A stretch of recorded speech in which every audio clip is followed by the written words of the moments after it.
মোহরূপী মন চলে আত্মা কি বিপরীতে, পক্ষান্তরে একসাথে দেহ মাঝে বাঁধে ঘর। কলরব কোলাহল ইন্দ্রের হলাহল, পুষিয়াছে মন তাই দৃষ্টির ভাবধারায়। সৌন্দর্যের অকুল পথার মন ধরে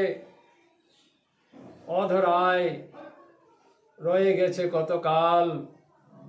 ছুঁই ছুঁই আত্মায় মন চাই চাই নাই, আরো আছে খুঁজে তাই। চাহিয়া চাহিয়া শেষ নাই, ইন্দ্রের ছোঁয়া যত আরো ছুতে চায়। সূক্ষ্মের ভাবধারা পান্ত যে নাই।